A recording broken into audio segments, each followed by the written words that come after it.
Praise the lord. ఈరోజు ఎలా ఉన్నారు? బాగున్నారా? దేవుని బిడ్డలారా, ఉదయకాలం లేచారా? ప్రార్థన చేసుకున్నారా? దేవుని స్వరం వింటూ ఉన్నారా? మీ హృదయంలో సంతోషము, సమాధానం, దీవెన, ఆశీర్వాదములు వస్తూ ఉన్నాయా?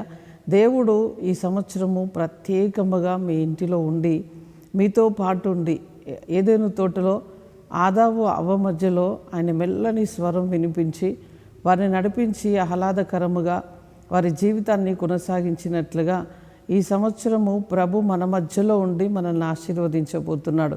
ఈరోజు మనతో ఒక చక్కటి మాట ప్రభు మాట్లాడనై ఉన్నాడు. ఆదికాండం 12వ అధ్యాయం 3వ వచనాన్ని నేను చదువుతూ ఉంటాను. నిన్ను ఆశీర్వదించు వారిని నేను ఆశీర్వదించేదను, నిన్ను దూషించు వారిని శపించేదను, భూమి యొక్క వంశములన్నీ నీ అందు ఆశీర్వదింపబడునని అబ్రహాముతో అనగా. ఈరోజు వరకు దూషింపబడ్డావా? వెలివేయబడ్డావా? ఇబ్బందిలో ఉన్నావా? ఇరుకులో ఉన్నావా? ప్రజలు నిన్ను గుర్తించట్లేవా? పరిస్థితులన్నీ వ్యతిరేకముగా నీకు ఉన్నాయా? అయితే ప్రభు ఏమంటున్నాడంటే, నిన్ను దీవించు వారిని నేను దీవిస్తా, నిన్ను శపించు వారిని నేను శపిస్తాను అంటున్నాడు. ఈరోజు ఖచ్చితంగా ప్రభు యొక్క దీవెన, ఆశీర్వాదం, మేలు నువ్వు చూడబోతున్నావు. ఆయన వలన నువ్వు ఆశీర్వదించబడబోతున్నావు. ఎవరి వలన అంటే, మనం ఆరాధిస్తున్నా, మనము సేవిస్తున్నా ఆ దేవుని వలన నువ్వు ఆశీర్వదించబడబోతున్నావు. ఈరోజు వరకు నువ్వు చింతపడ్డావేమో, బాధపడ్డావేమో, అయ్యో నా పరిస్థితి ఏంటి అని నువ్వు దిగులు పడ్డావేమో. కానీ నీ దిగులంతా కూడా ఈరోజు తొలగించి ప్రభు వైపు చూడు.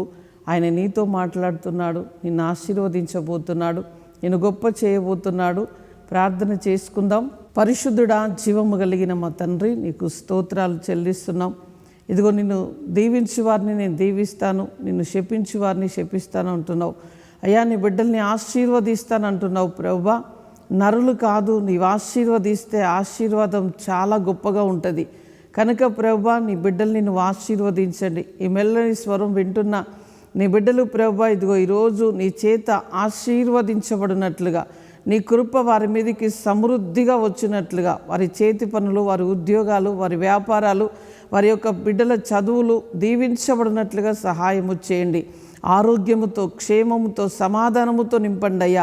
అయ్యా, ఎవరైతే హాస్పిటల్లో ఉన్నారో, వెంటిలేషన్లో ఉన్నారో ఆ బిడ్డలకు ప్రభు ఆరోగ్యము కలుగునుగాకని ప్రార్థిస్తున్నాం. నీవు పొందిన దెబ్బల చేత నీ బిడ్డలకు స్వస్థత కలుగునుగాకని ప్రార్థిస్తున్నామయ్యా. నూతన బలముతో నింపండి అయ్యా, నూతన శక్తితో నింపండి అయ్యా.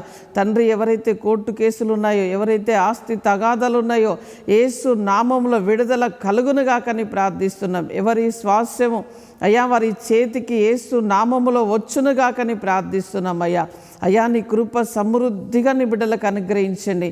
ఎవరైతే పెళ్లి రోజు, పుట్టినరోజు ఈరోజు జరుపుకుంటున్నారో వారందరికీ కూడా శుభములు, దీవెనలు పలుకుతున్నామయ్యా. నూతన అభిషేకముతో నింపండి. ఈ సంవత్సరం అంతా దయా కిరీటముగా నీ బిడ్డలకు ఇవ్వండి అయ్యా.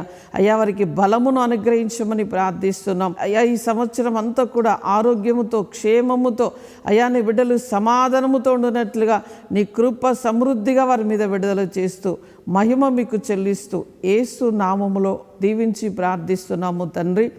Amen, amen, amen. Praise the lord. God bless you.